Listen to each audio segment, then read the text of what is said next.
Everyone, welcome back to channel Foster Academy and I hope you are well and healthy. This is Shweta Panchal. स्वागत है आपके इस class में। और आज की इस वीडियो में हम डिस्कस करने वाले हैं ईएमआरएस टीजीटी सोशल साइंस के लिए इंपॉर्टेंट एमसीक्यूज और जो रहने वाला है आपके ज्योग्राफी के, और आपका टॉपिक रहने वाला है पॉपुलेशन। ठीक है, तो इंपॉर्टेंट टॉपिक है, 2-3 क्वेश्चन यहाँ से बनने के चांसेस होते ही हैं। वैसे भी आपका ज्योग्राफी का जो सिलेबस है काफी लेंथी है, तो इसके एमसीक्यूज आप जितने ज्यादा करेंगे उतना ज्यादा ही आपको हेल्प मिलेगी। ठीक है ना। इसके अलावा टेलीग्राम ग्रुप आप ज्वाइन कर सकते हैं। साथ ही में डिस्क्रिप्शन बॉक्स चेक कर लीजिए, सारे के सारे जो भी वीडियोस के लिंक होंगे आपको, चाहे वो सिलेबस हो, चाहे वो ईएमआरएस से रिलेटेड एमसीक्यूज हो, हिस्ट्री वगैरह के, वो आपको वहां पर इजीली मिल जाएंगे। ठीक है ना। चलिए, और लाइव वीडियोस भी प्लेलिस्ट जाकर चेक कर सकते हैं, लाइव वीडियोस की जो क्वेश्चंस है ना, एमसीक्यूज। क्वेश्चन नंबर 1 के साथ स्टार्ट करते हैं वीडियो, और चैनल को कर लीजिए सब्सक्राइब और बेल आइकन प्रेस कर लीजिए ताकि आपको इन्फॉर्मेशन मिल जाए। क्वेश्चन नंबर 1 है, भारत में पहली जनसंख्या जनगणना कब की गई थी? भारत में पहली जनसंख्या जनगणना कब की गई थी? ये आपकी सबसे पहले वाली पूछी जा रही है, तो इसका आंसर आपका जाएगा ऑप्शन नंबर ए, 1872। और अगर आपसे पूछा जाए ऑफिशियल तरीके से, यानी जो सिस्टमेटिक तरीके से हुई थी, वो हुई थी 1881 में। और आपको पता है कि हर 10 साल बाद की जाती है ये जनगणना।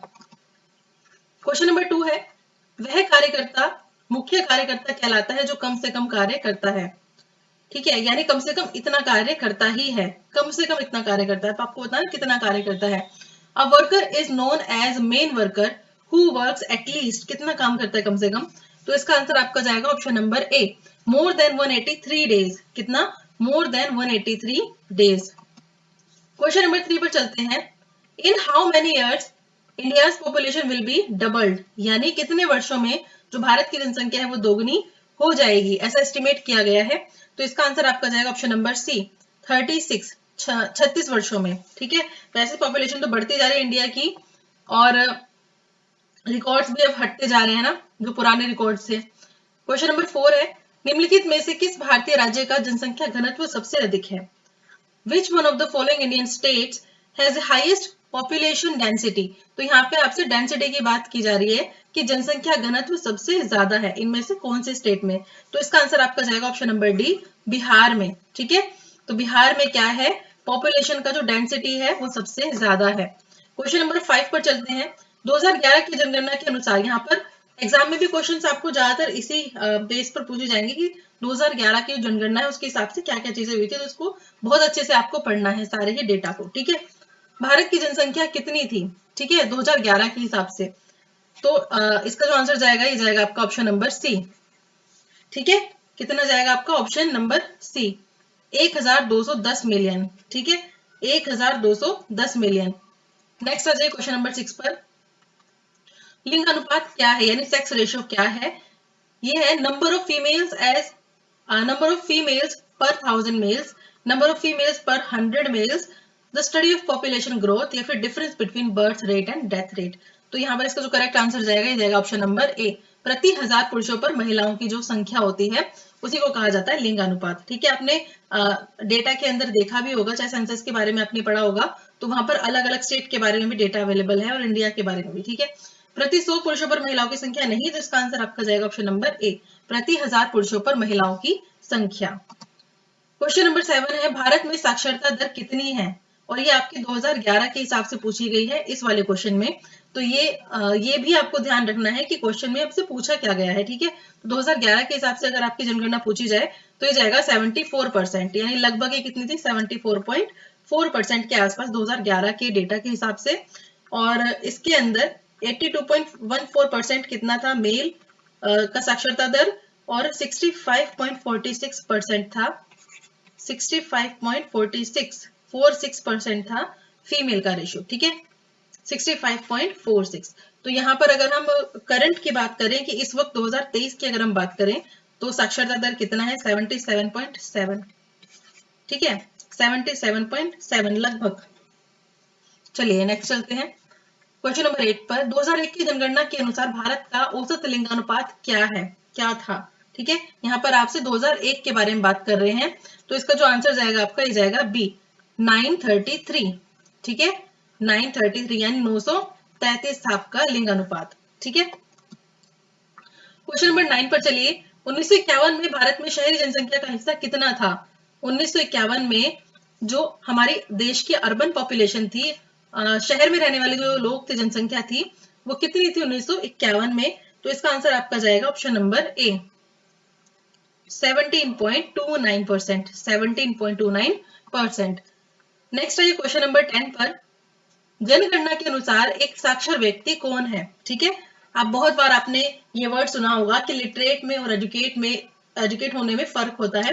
तो लिटरेट का मतलब क्या होता है ये समझ लीजिए कि आप साक्षर किसको कह सकते हैं, जो व्यक्ति क्या कर सकता है। ठीक है, इसका आंसर आपका जाएगा ऑप्शन नंबर सी, जो 7 साल की उम्र या उससे ज्यादा है, can read and right any language with understanding, यानी कि 7 वर्ष का और किसी भी भाषा को समझना या पढ़ और लिख सकता है, किसी भाषा को। ठीक है, किसी भी भाषा को समझकर पढ़ और लिख सकता है, वही क्या है? साक्षर है। और ये ईयर भी आपको याद रखना है, ये थोड़ा सा ना क्वेश्चन घुमाने के लिए ईयर भी मेंशन कर देते हैं, तो वहां पर बच्चे कंफ्यूज हो जाते हैं। क्वेश्चन नंबर 11 है, भारत में यहाँ पे आपसे बोला गया 7 वर्ष का है, मतलब कि मिनिमम किसको बोल सकते हैं साक्षर? जो 7 वर्ष का है कम से कम। ठीक है, उससे ज्यादा तो फिर कितना भी हो ही, है ना, क्या फर्क पड़ता है। क्वेश्चन नंबर 11 है, भारत में स्वास्थ्य स्थिति के संबंध में निम्नलिखित में से कौन सा कथन सत्य नहीं है? यानी नो के सेंस में आपसे पूछा गया है, which of the following is not true regarding health status in India? तो इसका आंसर आपका जाएगा क्या? थर्ड ऑप्शन जाएगा 6, safe drinking water and basic sanitation amenities are available to only 90% of the rural population, यानी कि सुरक्षित पेयजल और बुनियादी स्वच्छता सुविधाएं केवल 90% ग्रामीण आबादी को उपलब्ध है। ग्रामीण आबादी तो उपलब्ध कैसे ही हो जाएगी, है ना। और अगर जल की बात करें तो जल ही जीवन है। वाकई में अगर आप आज के टाइम में देखेंगे तो अफ्रीका की कुछ ऐसी जगह भी हैं जहाँ पे पानी के लिए बोल दिया गया है कि भाई यहाँ पे पानी खत्म हो चुका है। थोड़ा सा लोगों को अवेयर होने की जरूरत है इस चीज को लेके भी, है ना। तो पेयजल बोला गया है, तो ये जो कथन है, जो स्टेटस है, बिल्कुल भी सही नहीं। A large proportion of children in a population is a result of, यानी एक बड़ा अनुपात किसका? बच्चों का। कहां पर? एक पॉपुलेशन में, यानी जनसंख्या में किस चीज का रिजल्ट होता है? हाई बर्थ रेट्स, यानी उच्च जन्म दर। इसके अलावा हाई लाइफ एक्सपेक्टेंसीज, यानी उच्च जीवन प्रत्याशा। उच्च मृत्यु दर, यानी हाई डेथ रेट्स। या फिर अधिक विवाहित जोड़े, या फिर मोर मैरिड कपल्स। तो इसका जो करेक्ट आंसर जाएगा 12 का, वो जाएगा आपका ऑप्शन नंबर ए, हाई बर्थ रेट्स। ठीक है, हाई बर्थ रेट्स, उच्च जन्म दर, फिर तभी तो प्रोपोर्शन ज्यादा होगा। वर्ष 1921 को महान विभाजन का वर्ष कहा गया। The year 1921 is called the year of great divided, because, क्यों कहा गया, इसके पीछे क्या रीजन था? क्योंकि after 1921 due to improved health facilities the health rate started decreasing but the birth rate remained high। मतलब कि 1921 के बाद बेहतर स्वास्थ्य सुविधाओं के कारण मृत्यु दर जो हुई कम होने लगी और जन्म दर जो है वो बढ़ने लगी। ठीक है, और 1921 के बाद की बात की गई, इसलिए इसको महान विभाजन कहा गया है। ठीक है, 1921 के बाद क्या हुआ, यहाँ पे मृत्यु दर जो है वो कम होने लगी क्योंकि हेल्थ फैसिलिटीज बढ़ी और जो जन्म दर है वो भी ऊंची होने लगी। नेक्स्ट क्वेश्चन है 14, किसी निश्चित समय में किसी समाज में पुरुषों और महिलाओं के बीच समानता की सीमा को मापने के लिए निम्नलिखित में से कौन सा एक महत्वपूर्ण सामाजिक संकेतक है? ठीक है, which of the following is an important social indicator to measure the extent of equality between males and females in a society at a given time? ठीक है, तो इसका आंसर क्या जाएगा? इसका आंसर जाएगा आपका option number C, sex ratio. ठीक है, यानी लिंग अनुपात। अभी हमने लिंग अनुपात की बात की थी, यानी 1000 पुरुष हैं तो उस पर कितनी महिलाएं हैं वहां पर। ठीक है, यानी 1000 पुरुष है तो महिलाएं कितनी हैं वहां पर, ये बोला गया आपसे। तो इसका इंडिकेटर क्या है? लिंग अनुपात। ठीक है, ये पता लगाना कितने मेल हैं और कितने फीमेल हैं। ठीक है, क्वेश्चन नंबर 15 है, विभिन्न प्रकार के व्यवसायों के अनुसार जनसंख्या का वितरण कहलाता है। The distribution of the population according to different types of occupation is referred to as the, क्या कहा जाएगा इसको? यानी विभिन्न प्रकार के जो व्यवसाय होते हैं उनके अनुसार जनसंख्या का वितरण क्या कहलाता है? इसका आंसर आपका जाएगा ऑप्शन नंबर ए, व्यवसायिक संरचना, यानी ऑक्यूपेशनल स्ट्रक्चर। क्या कहा जाएगा? Occupational structure. क्वेश्चन नंबर 16 कहता है, भारत की कुल जनसंख्या में किशोर जनसंख्या शामिल है, यानी कितनी जनसंख्या है? Adolescent population constitutes of the total population of India, यानी अडोलेसेंस जो है, यानी किशोर जो है हमारे देश में, वो कितने हैं? लगभग तो इसका आंसर आपका जाएगा डी 1/5। कितना? 1/5। क्वेश्चन नंबर 17, 2001 में भारत में मिलियन प्लस शहरों की संख्या कितनी थी? तो 2001 की बात हो रही है, डेटा कितना पुराना डेटा है ना। What was the number of million plus cities in India? इसका आंसर आपका जाएगा 35। लगभग कितनी थी सिटीज? 35 ऐसी। Question number 18, what is the full form of NPP? What is the full form of NPP? तो इसका आंसर आपका जाएगा ऑप्शन नंबर ए, राष्ट्रीय जनसंख्या नीति, यानी national population policy. National population policy, ठीक है। एनपीपी यानी नेशनल पॉपुलेशन पॉलिसी, राष्ट्रीय जनसंख्या नीति। क्वेश्चन नंबर 19 कहता है हमारी जनसंख्या की उच्च वृद्धि का मुख्य कारण क्या है? हमारी जो पॉपुलेशन है उसमें हाई ग्रोथ ऑफ पॉपुलेशन क्या है? मतलब the main cause for the high growth of our population is, बताइए क्या रहेगा इसका आंसर? इसका रहेगा option number C, decline of death rate. ठीक है, डेथ रेट जो है यानी मृत्यु दर है उसमें गिरावट आई है, इसी वजह से जनसंख्या में वृद्धि इसी वजह से हो रही है। ठीक है, हमारी जनसंख्या की उच्च वृद्धि का मुख्य कारण हो गया अब क्या? मृत्यु दर में गिरावट। क्वेश्चन नंबर 20 पर आइए, 1951 में भारत की जनसंख्या कितनी थी? What was the population of India in 1951? तो इसका आंसर जाएगा करेक्ट 361। ठीक है, ऑप्शन नंबर बी बिल्कुल करेक्ट रहेगा, 361 मिलियन। ठीक है, क्वेश्चन नंबर 21 पर चलते हैं। क्योंकि भारत में जनसंख्या वृद्धि दर धीरे धीरे कम होने लगी, सिंस कब से बात हो रही है यहाँ पे? The rate of population growth started decline gradually in India. जो हमारी जो पॉपुलेशन है वो उसमें वृद्धि जो है वो धीरे धीरे कम होने लगी। और कौन सी ईयर की बात हो रही है? ये बात हो रही है 1981 की, यानी ऑप्शन नंबर बी बिल्कुल करेक्ट रहेगा, 1981 आएगा यहाँ पर। ठीक है, 1981। Since 1981, the rate of population growth started declining gradually in India. Question number 22, Bharat के निम्नलिखित में से किस केंद्र शासित प्रदेश की जनसंख्या बहुत कम है? यहाँ पर आपको क्वेश्चन का आंसर लिखते वक्त ध्यान रखना है, यहाँ पे यूटी पूछा गया है या फिर आपसे प्रॉपर स्टेट पूछा गया है। ठीक है, या फिर कोई चीज आपसे जनसंख्या के हिसाब से पूछी गई है या फिर क्षेत्रफल के हिसाब से पूछी गई है। तो क्वेश्चन को बहुत अच्छे से रीड करना है आपको। भारत के निम्नलिखित में से किस केंद्र शासित प्रदेश की जनसंख्या बहुत कम है? तो इसका आंसर आपका जाएगा ऑप्शन नंबर बी, लक्षद्वीप। ठीक है, लक्षद्वीप। वैसे तो वो ऑप्शन ही आपको ऐसे देंगे, बट यहाँ पे तो सारे ही आपके यूटीज हैं, लेकिन अगर घुमाने के लिए स्टेट भी एक आधा दे दिया तो कोई गलती से उसको टिक मत कराना। ठीक है ना, क्योंकि ऐसा होता है। वो सबसे कम वाले स्टेट का के लिए भी लिख सकते हैं।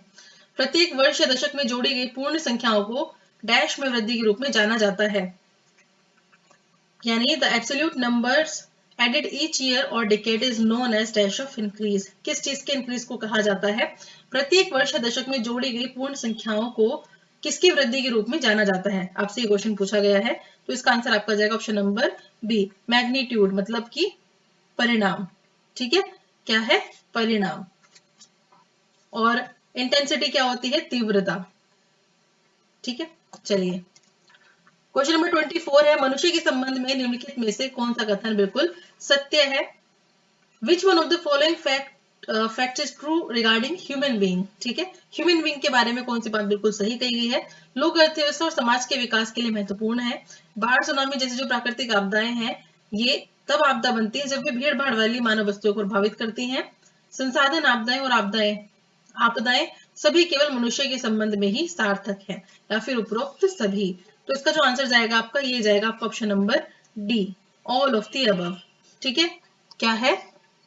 All of the above. यहाँ पे आपसे बोला गया है संसाधन यानी रिसोर्सेज, कैलेमिटीज यानी आपदाएं, और डिजास्टर्स जो कि मैन मेड भी होते हैं। ठीक है, तो ये चीज आपको ध्यान रखनी है। क्वेश्चन नंबर 25 पर आ जाइए, जनसांख्यिकी का निर्णायक तत्व कौन सा है?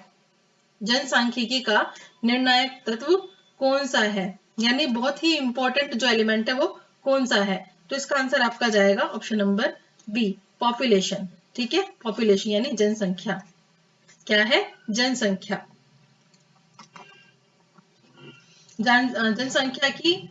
जनसांख्यिकी का निर्णायक तत्व कौन सा है? इसका आंसर रहेगा आपका जनसंख्या यानी पॉपुलेशन। क्वेश्चन नंबर 26, इनमें से कौन सा आयु वर्ग कामकाज आयु वर्ग का है, यानी आप वर्किंग एज ग्रुप जिसको बोल सकते हैं। ठीक है, इनमें से कौन सा वो एज ग्रुप है जिसको आप वर्किंग एज ग्रुप बोल सकते हैं। तो इसका आंसर आपका जाएगा ऑप्शन नंबर सी, 15 से 64 साल। ठीक है, 15 से 64 साल का एज ग्रुप जो है उसका वर्किंग एज ग्रुप कह सकते हैं। कितना? 15 से 64। नेक्स्ट आ जाइए, भारत में निम्नलिखित में से किस राज्य का जनसंख्या घनत्व 250 व्यक्ति प्रति वर्ग किलोमीटर से कम है? Which one of the following state in India has a population density below 250 persons per square kilometer? तो इसका आंसर आपका जाएगा छत्तीसगढ़, यानी ऑप्शन नंबर सी बिल्कुल करेक्ट है, छत्तीसगढ़। क्वेश्चन नंबर 28, निम्नलिखित में से कौन सा राज्य भारत का सबसे अधिक आबादी वाला राज्य है? सबसे अधिक आबादी वाला राज्य, ठीक है, इसका आंसर आपका जाएगा यूपी, ऑप्शन नंबर सी। ठीक है, यूपी है ऐसा राज्य। विच of the following states is the most populous state of India? तो स्टेट है आपका ये यूपी, बहुत जनसंख्या वाला, आबादी वाला। क्वेश्चन नंबर 29 है, संसाधन निर्माण कारक और स्वयं संसाधन कौन है? Who is resource creating factors as well as resource themselves, यानी रिसोर्स को क्रिएट करने वाला और अपने आप में खुद में रिसोर्स। ठीक है, तो वो कौन सा इनमें से रिसोर्स है कह सकते हैं? तो इसका आंसर आपका जाएगा 29 का बी, ह्यूमन बीइंग। ठीक है, ह्यूमन बीइंग ये क्रिएट भी कर सकता है, संसाधन निर्माण भी कर सकता है और स्वयं भी एक संसाधन है। क्वेश्चन नंबर 30, जनसंख्या वृद्धि की भयावहता को संदर्भित करता है, यानी the magnitude of population growth refers to किस चीज को? किसी क्षेत्र की कुल जनसंख्या को या फिर प्रत्येक वर्ष जोड़े गए व्यक्तियों की संख्या को, जिस दर से जनसंख्या बढ़ती है उसको, या फिर प्रति 1000 पुरुषों पर महिलाओं की संख्या को। तो इसका जो आंसर जाएगा 30 का, ये जाएगा आपका option number B, the number of persons added each year, यानी प्रत्येक वर्ष जोड़े गए व्यक्तियों की संख्या। ठीक है, इसको क्या बोला जाएगा? The magnitude of population growth. ठीक है,